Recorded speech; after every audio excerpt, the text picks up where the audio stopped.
kapag bumababa ang price ng stock, it doesn't automatically mean that the business is broken. And as a breadwinner, knowing the difference keeps me from panicking. I'm a mom of 3 and a breadwinner building a 60 million peso portfolio. Actually, I made a mistake last Friday.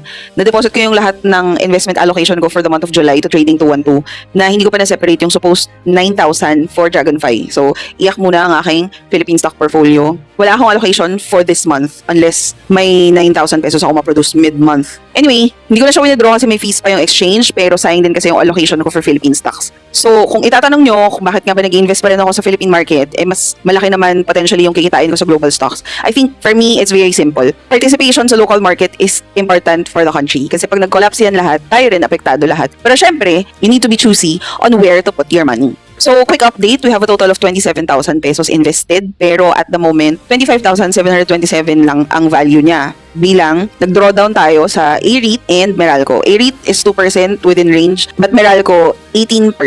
So as you know, nakakuha din ako finally last month ng ICT and yun lang yung green support ko which is 9% up. So as you know, we have A-REIT for steady dividends, Meralco is a defensive stock, and ICT is our growth stock in the Philippine market. I would say balance na yung choices ko and adding more will risk decision fatigue and sobrang liit ng 9,000 for me to explore more pa. So focus na lang ako dito sa tatlong to for my Philippine portfolio. So even though wala akong fund, just to practice the decision-making process, mamimili pa din tayo which of the three ako dapat maglagay ng fund for the month. So, maraming headlines ang lumabas na naman. Pagtaas ng fuel cost, Middle East tensions, this has affected each stock differently. Pero, we are looking for better opportunity. And of all three, glaring yung loss ko sa Meralco which is 18% nga. And I think, dito ako mag-start to consider. Kasi unang-una, it's material opportunity in terms of cost. Pero despite the ERC regulatory updates, kapag tinignan mo ng mabuti, yung mga generation costs are all pass-through items lang sa customer bills.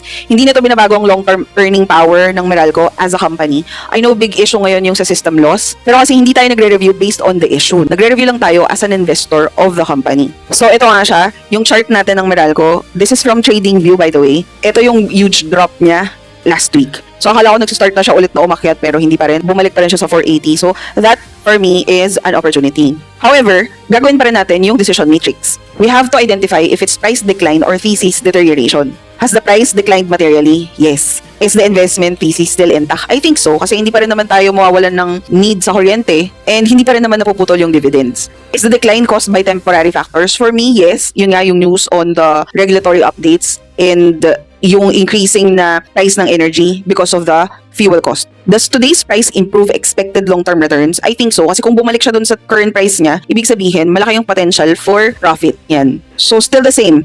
Sa tingin ba natin, cash flow is collapsing? I don't think so. Pass-through rates nga yung mga costs nila. Nag-cut ba ng dividend? Hindi naman. Based dun sa previous dividend nila last March, nag-increase pa nga siya. And then, franchise impaired. So far, meron pa rin silang partial monopoly.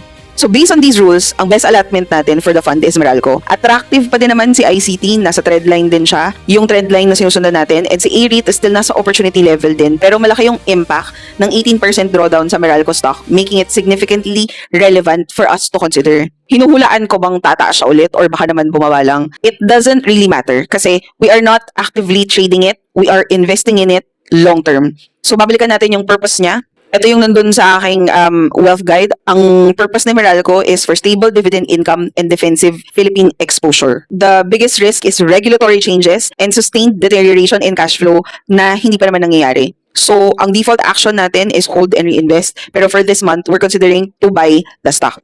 Always remember na the price of a stock has a lot of factors kung bakit siya gumagalaw. Pero ang importante is to know ano yung silbi niya sa overall portfolio na binuo mo for you to decide easier. My next video would be the global stock portfolio naman. And that's the update for today, group mates. See you on the next one.